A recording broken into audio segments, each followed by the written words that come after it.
Les glandes annexes du tube digestif. Le foie, on va commencer par le foie et les voies biliaires. Introduction.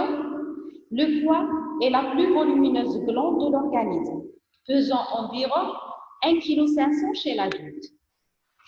C'est une glande amphicrine interposée sur la circulation portocale qui possède une importante activité métabolique et a un rôle de réserve. Donc, le terme amphicrine veut dire que la glande possède deux sécrétions, une sécrétion endocrine et une sécrétion exocrine. On dit que le foie est une glande amphicrine homotypique. Pourquoi homotypique? Parce qu'on a un seul type cellulaire qui assure la sécrétion à la fois endocrine et exocrine. La sécrétion exocrine est représentée par la bile. Donc, le produit qui est sécrété au milieu extérieur, c'est la bile. Elle est évacuée par les voies biliaires dans le tube digestif.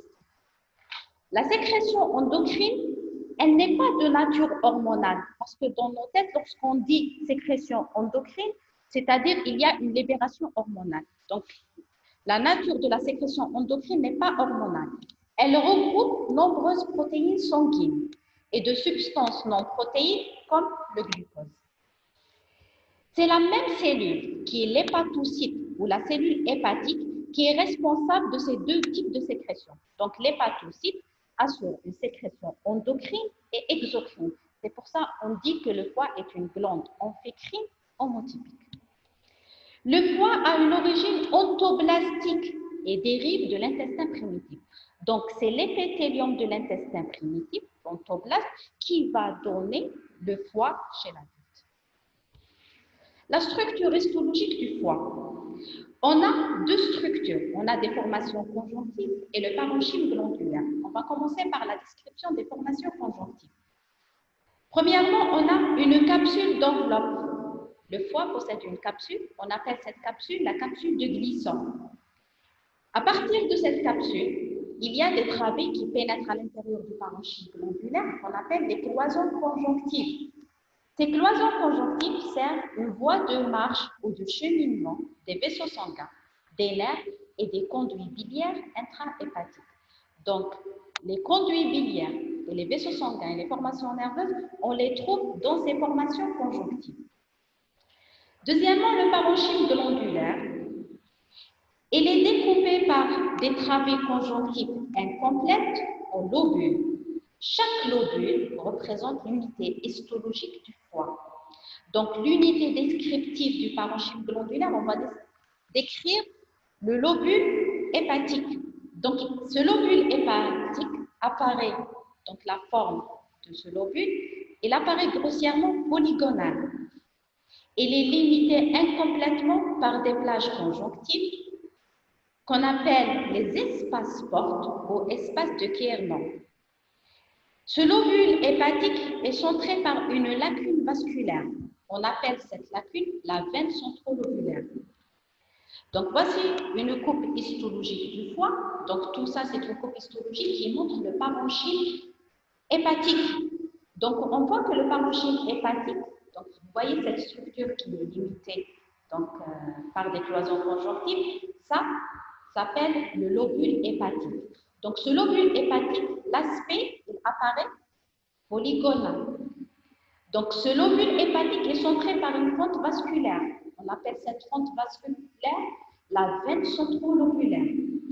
Au sommet de chaque lobule, normalement chaque sommet, comporte un espace conjonctif qu'on appelle l'espace porte.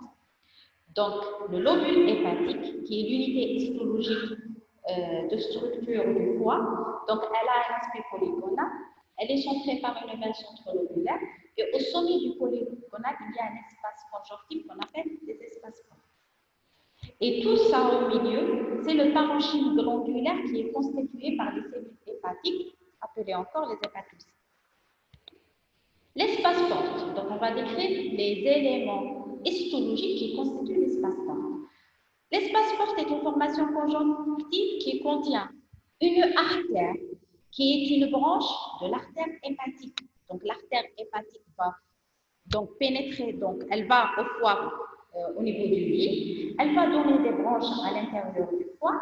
La branche qui se trouve au niveau de l'espace porte s'appelle l'artère. Donc, on a une artère qui est une branche de l'artère hépatique. On a une veine au niveau de l'espace porte. Cette veine est une branche de la veine porte. On a des fentes capillaires lymphatiques qui sont peu visibles et ces fentes drainent le liquide interstitiel du lobule hépatique. On va trouver également des canaux biliaires. Un canal biliaire, donc c'est une section de conduit à lumière large qui est bordée d'un épithélium cubique simple. Et il y a également des fibres nerveuses amyélinées. Donc voici une présentation schématique d'un espace porte. Donc cet espace porte, donc vous avez un jaune de tissu conjonctif. Elle contient, donc là c'est une section d'une très bien artère qui est une branche de l'artère hépatique. On a celle-là, c'est quoi?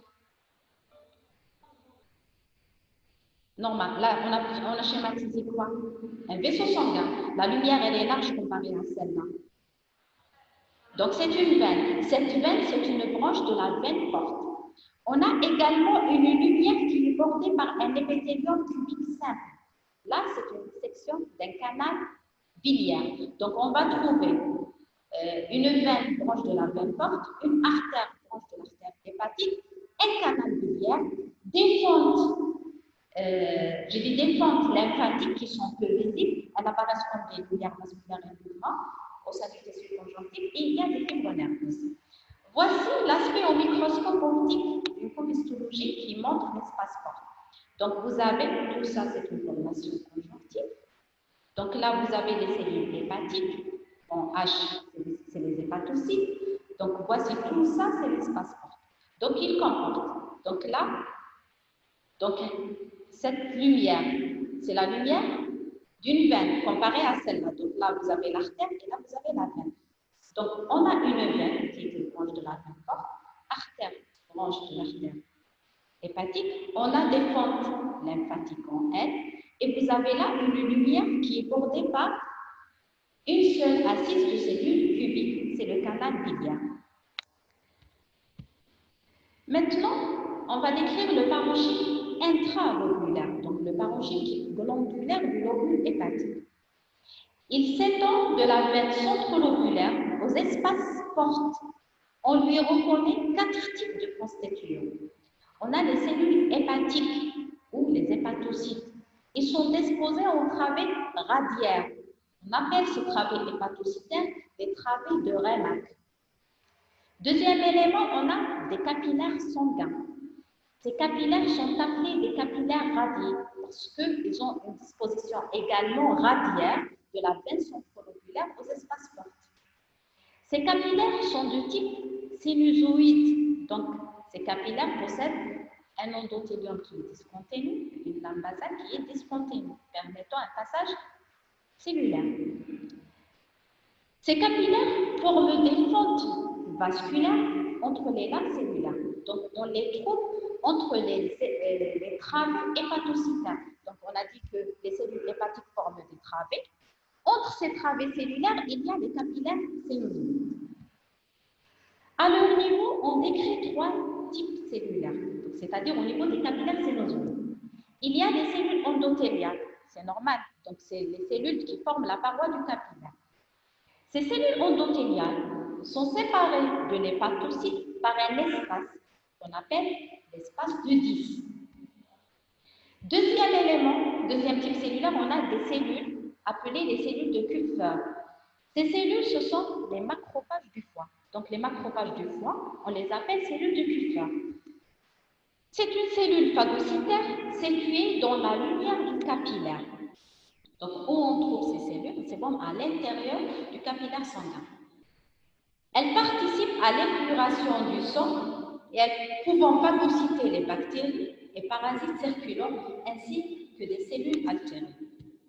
Troisième type de cellules, c'est les cellules de Ito. C'est quoi?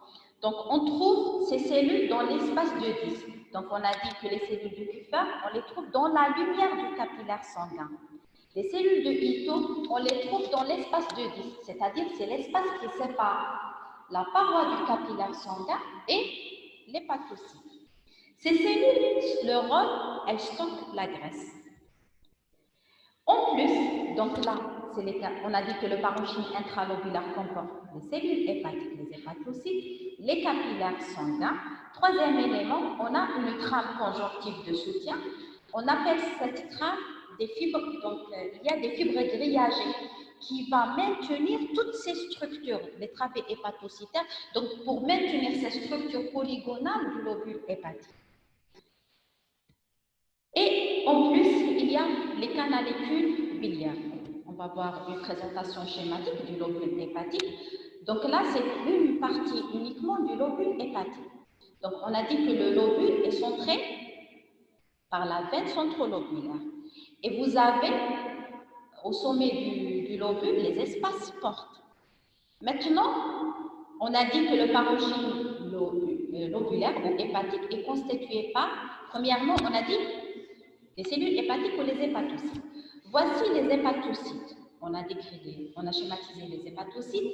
Ces hépatocytes sont disposés d'une façon radiaire entre la veine centrolobulaire et l'espace porte.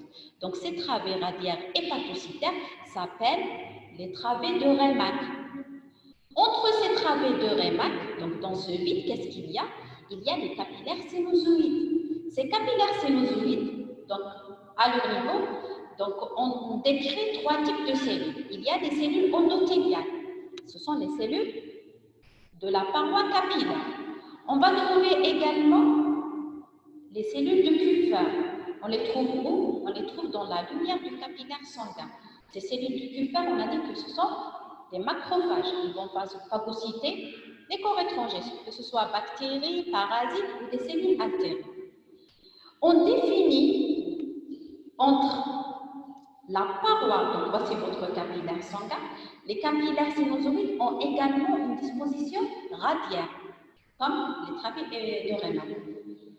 Entre la paroi capillaire et les travées de Raymack, il y a un vide, un espace qu'on appelle l'espace de 10. Donc ce vide entre la paroi du capillaire sanguin et les travées de Raymack, ce vide s'appelle l'espace de 10. À l'intérieur de cet espace, on trouve des cellules.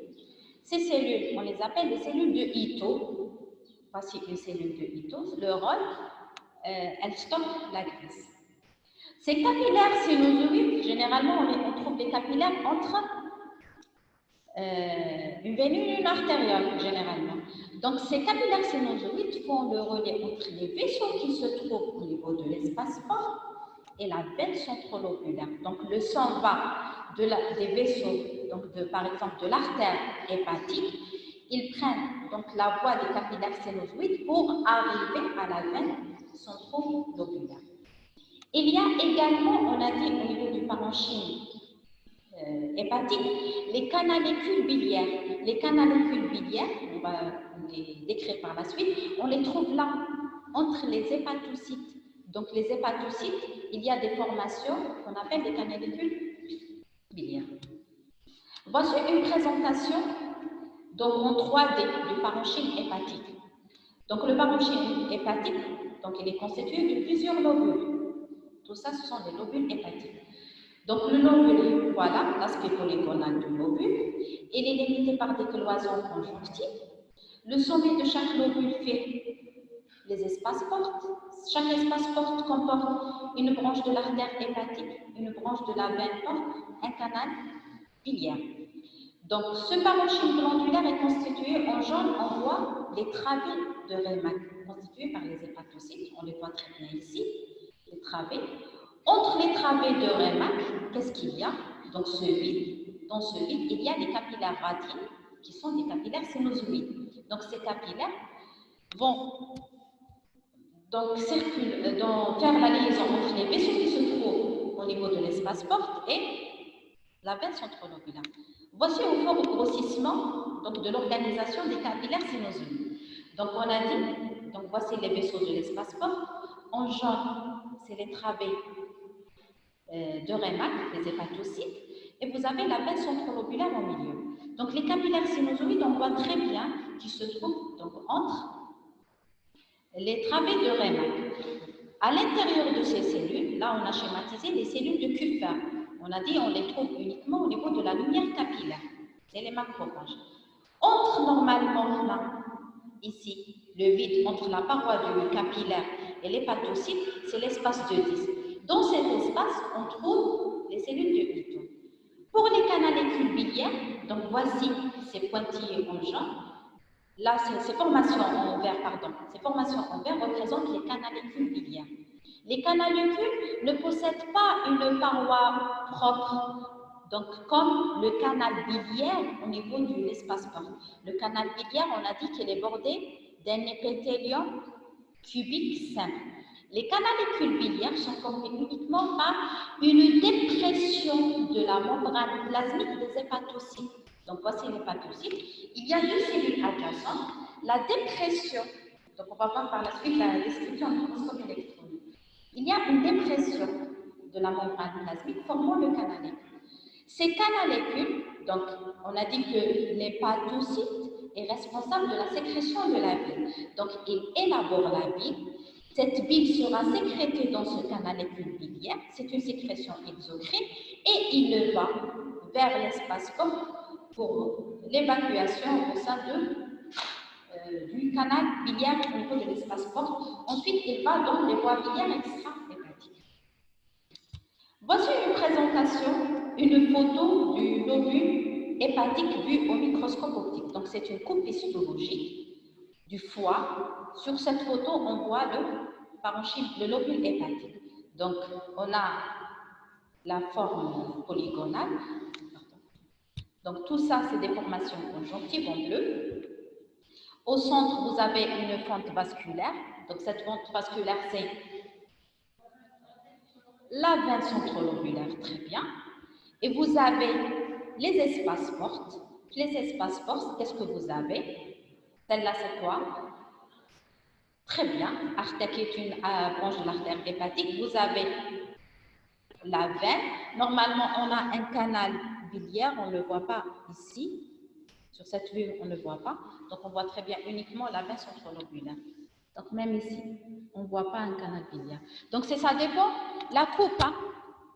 Si elle est bien faite, on voit tous les éléments. D'accord?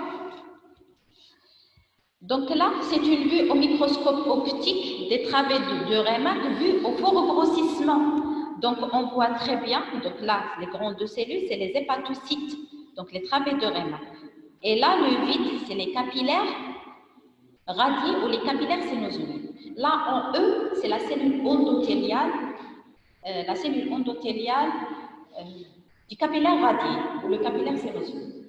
On a là, en noir, c'est les cellules de Kupffer. On a dit que les cellules de Kupffer, ce sont des macrophages. Donc, pour les mettre en évidence, donc, il faut, pour sacrifier un animal, on donne à l'animal l'encre de Chine. Donc, l'encre de Chine, c'est un corps donc, étranger pour l'organisme. Il sera phagocyté par les cellules du foie. Donc, et on a marqué les cellules de Kupffer. Là, et donc là, au plus fort grossissement, donc vous avez les hépatocytes. La cellule hépatique ou l'hépatocyte peut être binucléée. Donc, entre les cellules adjacentes, il y a une dépression de la membrane plasmique formant ce qu'on appelle les canalécules biliaires. Voici l'aspect au microscope, c'est une présentation schématique de la cellule hépatique au microscope électronique. Donc, la cellule hépatique, c'est une grande cellule. Elle possède un gros noyau et les organes cytoplasmiques habituels, comme le réticulum endoplasmique lisse, rugueux, l'appareil de Golgi. Donc, vous avez les organes cytoplasmiques habituels. En plus, donc, on définit un pôle vasculaire et un pôle biliaire. Le pôle vasculaire, donc, elle possède deux pôles vasculaires. Le pôle vasculaire, c'est le pôle qui est en regard du capillaire sanguin. Donc, le pôle qui est en regard du capillaire sanguin s'appelle le pôle vasculaire. On voit ici que le pôle vasculaire possède quelques microvillosités. Et il y a un vide. Donc, là, on a schématisé les cellules endothéliales du capillaire sinusoïde. Et là, le vide qui sépare le pôle vasculaire du capillaire sinusoïde, c'est l'espace de 10. On a dit que dans cet espace, on peut trouver les cellules de... Très bien, et tout. Donc, vous avez là, c'est le pôle vasculaire. Le deuxième pôle, c'est le pôle biliaire. Le pôle biliaire, au niveau de ce pôle, qu'est-ce qu'on va trouver? Il y a des invaginations de la membrane plasmique du pôle apical de deux cellules adjacentes qui sont formées des deux côtés par un système jonctionnel serré. On a des desmosomes qui forment tout le long, donc tout le pôle apical. Donc, il y a une fermeture. Il y a au milieu l'invagination cytoplasmique et de part et d'autre, il y a une fermeture tout le long du pôle biliaire, formant ce qu'on appelle le canalicule biliaire. Donc, le canalicule n'a pas une paroi propre, il est formé uniquement par l'invagination de la membrane plasmique des pôles biliaires de deux cellules hépatiques adjacentes. Maintenant, on va voir, est-ce que c'est clair pour la structure histologique du lobule du foie? Donc, le foie, il est divisé en lobules. Chaque lobule, donc il est divisé en lobules par les cloisons conjonctives. Ces cloisons donc, servent une voie de cheminement des vaisseaux sanguins, des canaux biliaires et également des formations nerveuses. Au sommet du lobule hépatique, il y a les espaces portes. Au niveau des espaces portes, il y a certains éléments qui sont histologiques, qui sont, vous avez une artère qui est une branche de l'artère hépatique. Qu'est-ce qu'on a également? Une veine qui est une branche de la veine porte. On a un canal biliaire. Également, vous avez des vaisseaux lymphatiques. Et on a également, bien sûr, des formations nerveuses. Très bien. Ça, c'est donc l'espace porte. Vous avez, donc, c'est l'espace porte. Chaque lobule est centré par une veine centrolobulaire. Au milieu, entre la veine centrolobulaire et l'espace porte, vous avez le parenchyme glandulaire. Ce parenchyme glandulaire est constitué par, qu'est-ce qu'on a dit? Il y a les cellules hépatiques, ou les hépatocytes, qui forment des travées radiaires entre la veine centrolobulaire et les espaces portes. Très bien. Deuxième élément, qu'est-ce que vous avez? Les capillaires sinusoïdes. Très bien. On les appelle également des capillaires radiés, parce qu'ils ont une disposition radiaire entre la veine centrolobulaire et l'espace porte. On les trouve entre les travées de Raynaud. Très bien. À ce niveau, au niveau des capillaires sinusoïdes, on peut trouver trois types de cellules. Qu'est-ce qu'on a? Les cellules endothéliales, très bien, ce sont les cellules de la paroi capillaire. Il y a les cellules de Kupffer, ce sont les macrophages, c'est bon à l'intérieur de la lumière du capillaire. Et il y a cellules des Hutto, c'est bon. Très bien. Là, c'est pour le deuxième élément. Donc, il y a les hépatocytes, les capillaires radiés. Troisième élément, qu'est-ce qu'on a au niveau du parenchyme? Hein? Les canalécules biliaires. Très bien. Les canalécules, qu'est-ce qu'on a dit? Ils n'ont pas une paroi propre comme le canal biliaire. Donc, ils sont formés par une simple invagination de la membrane cytoplasmique des hépatocytes. Donc, c'est le troisième élément. Le dernier. Qu'est-ce qu'il y a? Donc, pour maintenir toutes ces structures, les fibres grillagées du foie. Donc, ce sont des fibres conjonctives. On les appelle les fibres grillagées qui vont maintenir cette structure du parenchyme hépatique. Maintenant, on va voir donc, la vascularisation du lobule hépatique. Je sais qu'il y a une veine centrolobulaire, capillaire radiée, veine porte, veine hépatique. Le lobule hépatique possède un double système vasculaire sanguin. Premièrement, on a un système vasculaire qui est dit un système fonctionnel. Ce système fonctionnel, il est purement veineux. Il est issu de la veine porte et on appelle ce système fonctionnel le système porto-sus-hépatique. Il y a un riche réseau de capillaires sinusoïdes situés entre les travées de Raynaud. Ce réseau est drainé par la veine centrolobulaire qui chemine dans l'axe du lobule, gagne la veine suslobulaire, puis la veine sus-hépatique qui se termine dans la veine cave inférieure. Est-ce que vous avez fait l'anatomie du foie? Très bien. Cette circulation apporte au foie le sang veineux des organes intra-abdominaux, renfermant les produits de la digestion, les hormones pancréatiques telles que l'insuline ou le glucagon et le produit de dégradation des hématies dans la rate.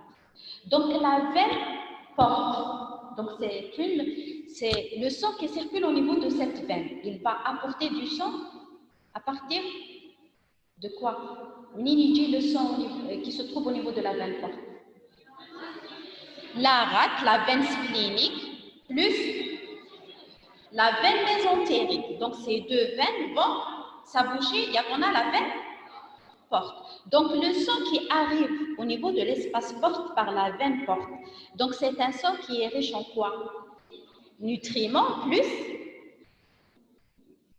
la veine splénico-chidjée.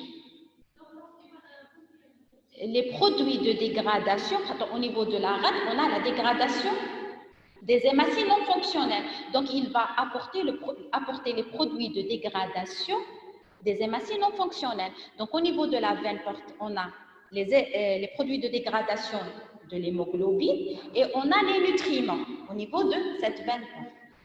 Donc, je vais schématiser.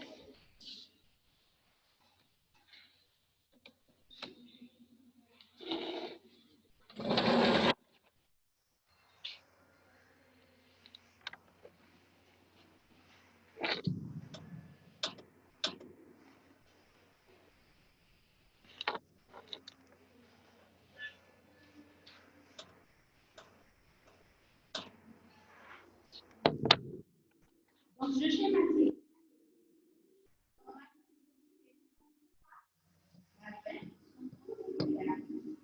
Vous avez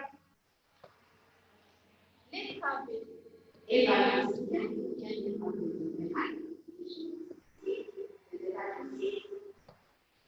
et vous avez là l'espace fort.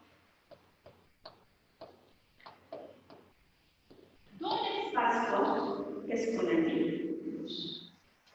Il y a une veine. Il y a une veine. Cette veine, c'est une branche de la veine.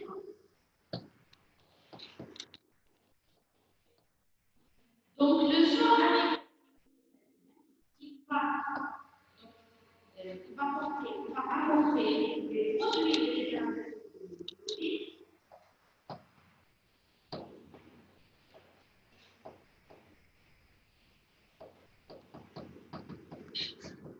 plus donc ces produits sont apportés par la veine et vous avez les nutriments qui viennent par le biais de la veine mésentérique. Venant vers la veine blanche, arrivant au niveau de l'espace fort. Le sang ensuite va entrer par les deux, il va circuler les capillaires sérotoniques entre les travées les valvules. Donc, les valvules, il va absorber des éléments circulant dans le sang. On va prendre les produits de dégradation. Donc, l'hémoglobine en arrivant au niveau de l'hémoglobine. Donc, il sera dégradé de l'hémoglobine. La hémoglobine sera transitée au niveau de cette hémoglobine. On aura la production de la vie qui sera détectée au niveau de la formation de la vie. Cette vie, en entraînant les caractéristiques, elle va retourner à l'espace fort, elle sera évacuée et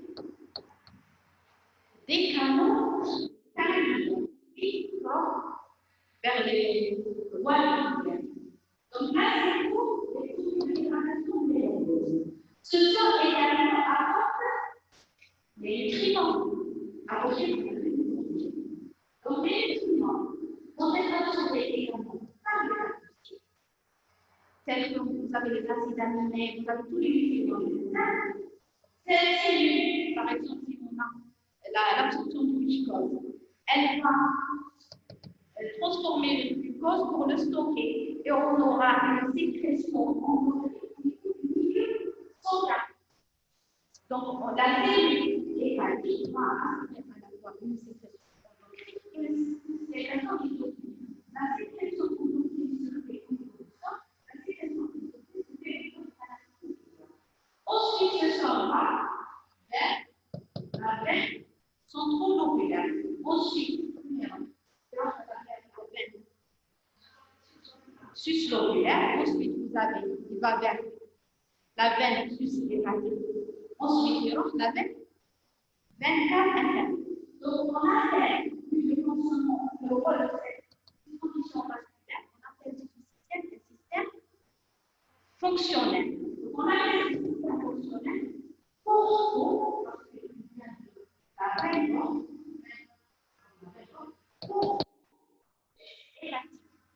D'accord?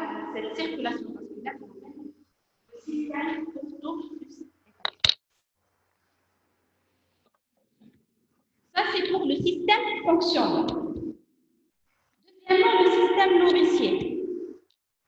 Le système fonctionnel, on a vu que le réseau capillaire circule un sang d'une veine vers la veine centrolobulaire. Donc, il est disposé entre deux veines. C'est un plexus porte veineux. Très bien. Donc, le système fonctionnel du foie, c'est un plexus porte veineux parce qu'il circule le sang, c'est capillaire sinusoïde, mais la veine de l'espace porte vers la veine centrolobulaire. Maintenant, le système nourricier, ce système, il est artério-veineux provenant des ramifications interlobulaires des branches de l'artère hépatique. C'est le système hépatico-sus-hépatique. À la périphérie du lobule, chaque branche artérielle irrigue par des ramuscules la paroi des vaisseaux portes et celle des conduits biliaires de l'espace porte et fournit un contingent artériolaire qui sont à l'origine des capillaires intralobulaires qui s'abouchent dans les capillaires sinusoïdes. Donc maintenant, pour le système, on a vu le système fonctionnel, le système artériel maintenant, c'est entre l'artère de l'espace porte et une branche de l'artère hépatique. Donc cette artère, elle ramène du sang qui est riche en nutriments et en oxygène. Donc cette artère, à l'intérieur de cette artère, il y a des branches qui vont irriguer toutes les structures du foie. Donc elle va des branches pour irriguer toutes les structures de l'espace porte, pour irriguer les structures, donc la veine porte, le canal biliaire, toutes ces structures. Et elle va donner également des branches pour le parenchyme glandulaire. Et elle déverse également le sang pour arriver au niveau de la veine centrolobulaire. Elle entraîne le même cheminement, c'est les capillaires sinusoïdes oraliques.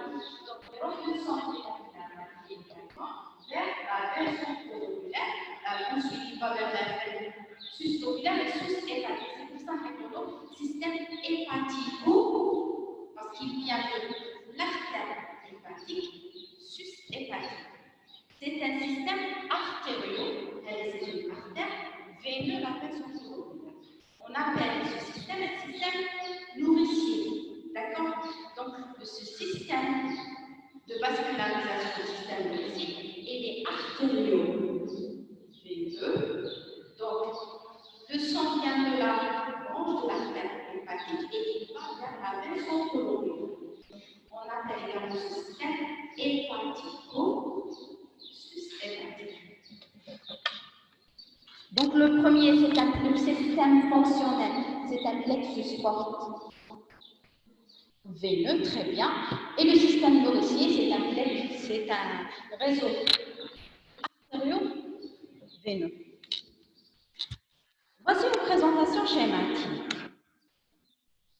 Donc voici la veine centrolobulaire, la veine suslobulaire, et vous avez la veine qui va vers la veine normalement sus-hépatique.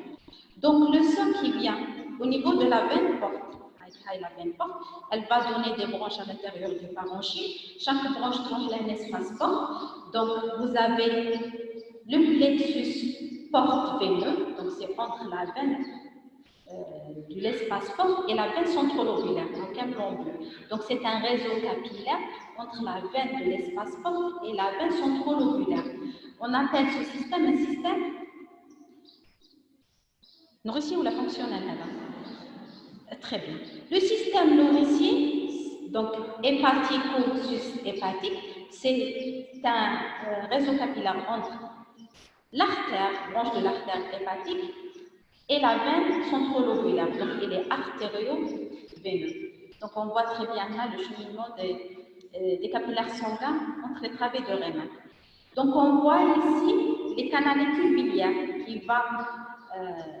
Donc, voici les canalicules biliaires. Donc, à partir des dépressions entre les hépatocytes, la bile sort donc, de l'hépatocyte et elle va vers le canal biliaire de l'espace porte. On dit que la bile a le trajet de la bile. Il va du centre de l'ovule vers la périphérie du lobule. Un trajet, une orientation centrifuge. Il remonte le centre vers la périphérie. Contrairement au sang, le sang unique, il véhicule de la périphérie du lobule et roche vers le centre du lobule, donc un trajet centripète. Centripète ou à l'extérieur centrifuge. Donc là également pour vous montrer la vascularisation hépatique, donc chaque veine centrolobulaire, on voit plusieurs lobules. Chaque veine centrolobulaire se réunissent pour former la veine suslobulaire qui va vers former la veine sus-hépatique et la veine cave inférieure. Est-ce que c'est clair pour la structure histologique du foie et la vascularisation? Vous n'avez pas de questions? Oui? Oui, mademoiselle?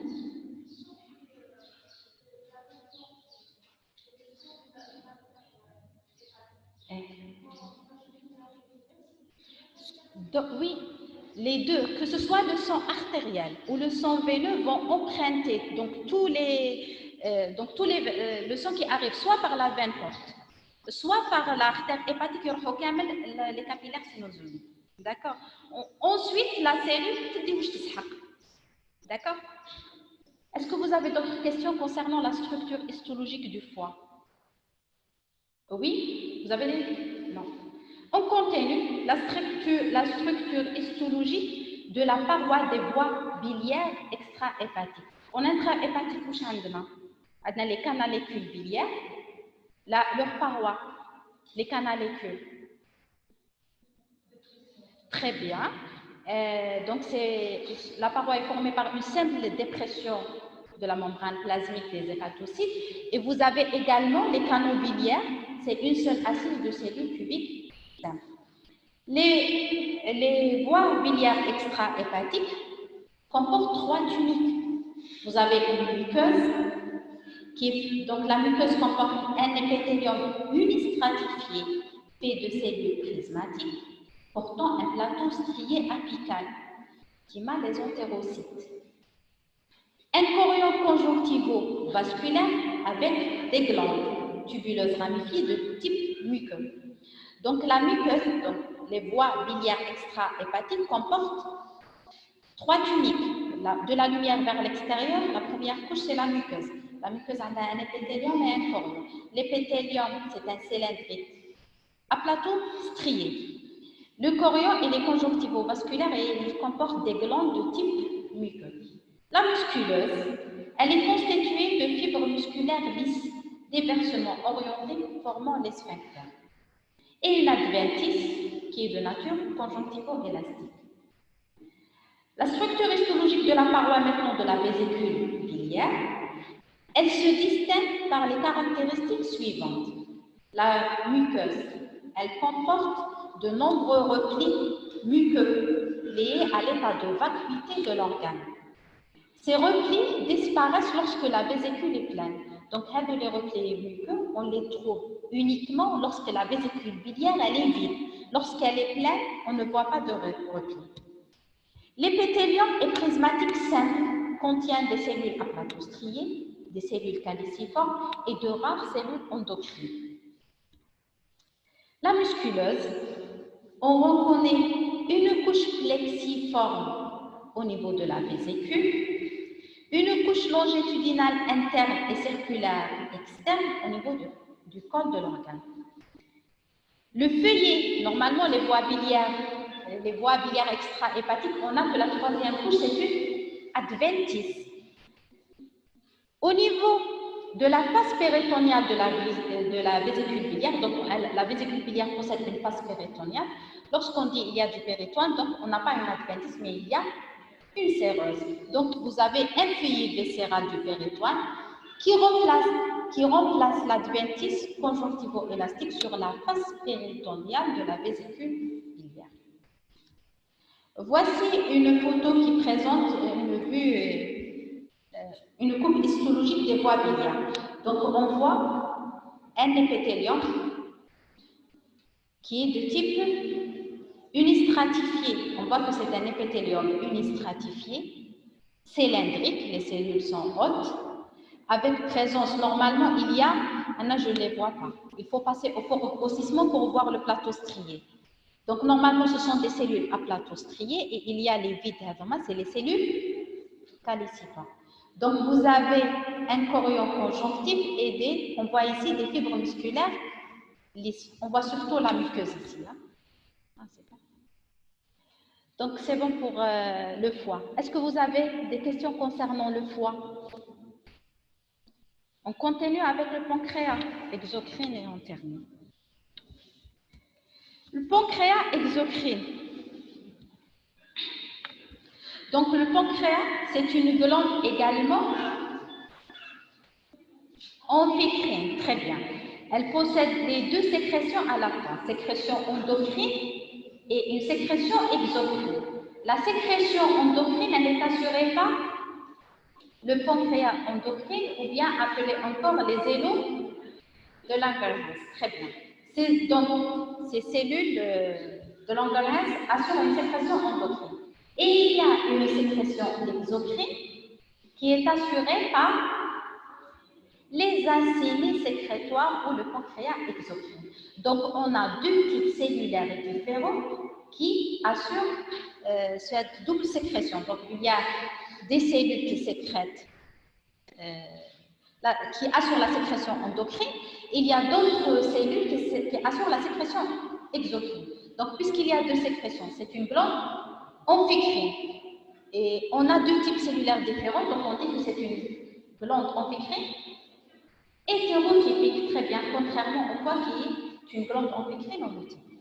Donc sur cette vue, sur cette présentation schématique, on voit les acénies sécrétoires du pancréas exocrine. Donc le pancréas exocrine est formé par un ensemble de acénies qui assurent cette sécrétion exocrine. Et vous avez des amas cellulaires qui présentent le pancréas endocrine.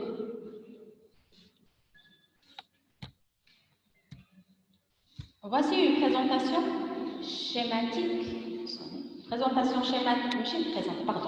Une coupe histologique du pancréas. Le pancréas possède une capsule conjonctive. Cette capsule envoie des travées à l'intérieur du parenchyme de l'ondulaire en le divisant. Donc, elle va diviser ce parenchyme de l'ondulaire. Ces cloisons conjonctives servent voie de cheminement des vaisseaux sanguins et des canaux excréteurs du pancréas exocrine. Donc, vous avez un parenchyme plat qui apparaît foncé avec la présence de plages plus claires, cellulaires plus claires. Donc, ces plages claires représentent les élos de Langerhans et tout le reste, c'est le pancréas exocrine. Le pancréas exocrine, donc, elle va évacuer son produit vers le milieu extérieur, c'est-à-dire vers le lumière du tube digestif. Donc, elle possède des canaux excréteurs. Donc, là, on voit en orange une formation conjonctive, et là, vous avez une lumière qui est bordée par une seule assise de cellules prismatiques. Là, c'est un canal excréteur du pancréas exocrine. Le pancréas exocrine est formé par un ensemble d'acinis de type séreux. Donc, le cytoplasme des cellules contient des grains de zymogène. Voici, on voit très bien les acinis séreux avec la présence des canaux excréteurs. Là, c'est un canal excréteur. Donc, vous avez plusieurs acinis. La lumière contient des grains de zymogène. Donc, cet aspect microscopique, cette coupe histologique, elle ressemble à quelle structure? Oui, on a des acinis de type séreux ou des canaux excréteurs. La parotide, très bien. Lorsqu'on voit uniquement le pancréas exocrine, elle ressemble à la parotide. D'où certains auteurs nomment cette glande une parotide intra-abdominale. Vu que la parotide, on a une parotide intra-abdominale. Donc, il y a des différences entre les deux. Comment faire la distinction entre la parotide ou le pancréas exocrine?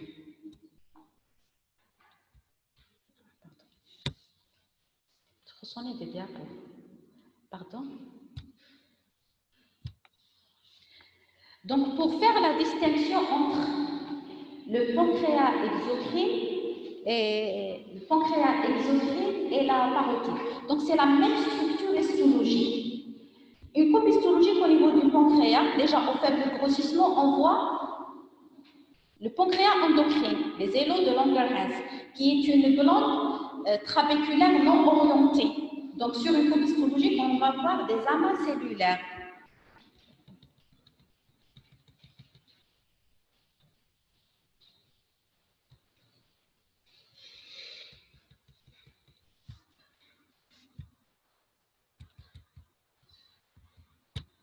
Voilà, donc en coupe histologique, on voit des amas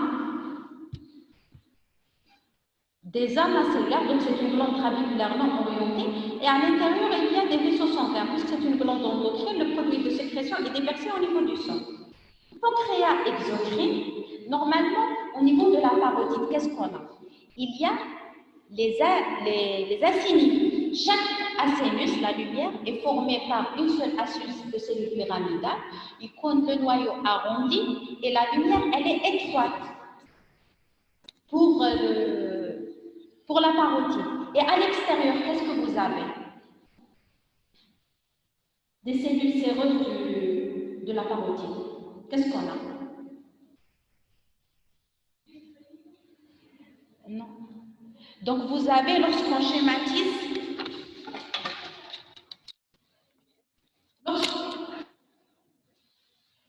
lorsqu'on schématise un acinus séreux de la parotide. Donc, je schématise les cellules pyramidales. Normalement, le cytoplasme est bourré de granules zymogènes.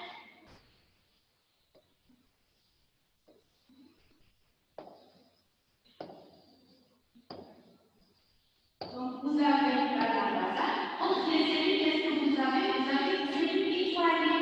Comment on a ces cellules? Très bien, il y a des cellules myoépithéliales. Donc, les cellules myoépithéliales,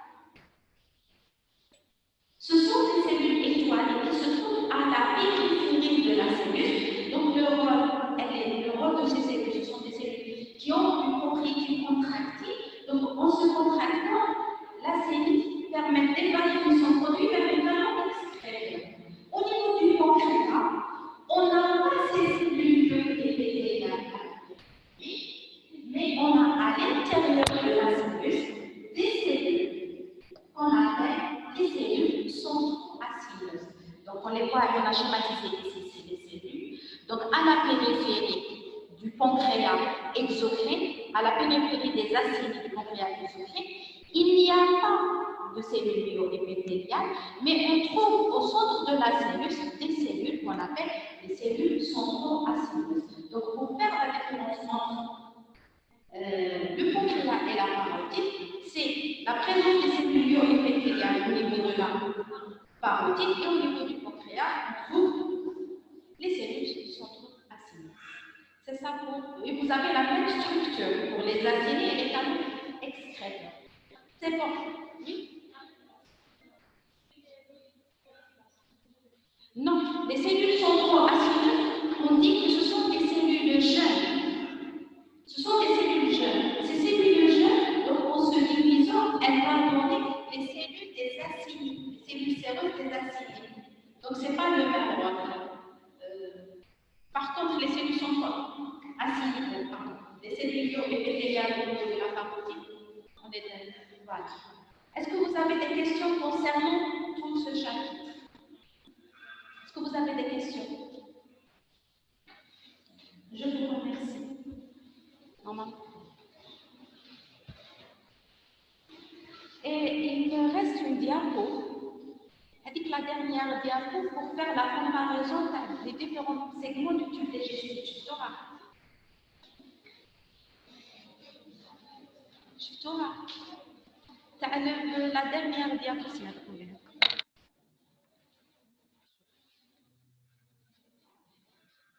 Il y a une dernière diapo. جبتوا la paroi.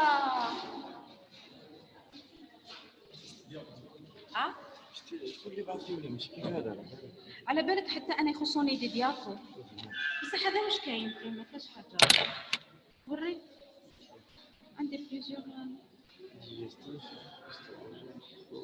نظم كلش ايه ما طلعتوش انت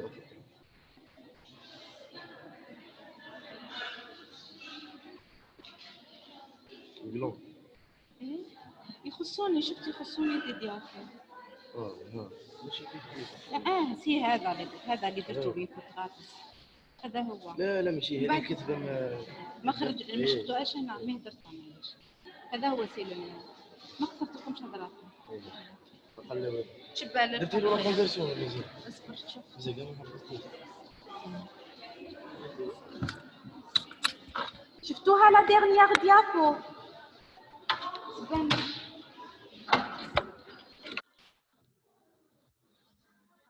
يدير لا كونفيرسيون وحده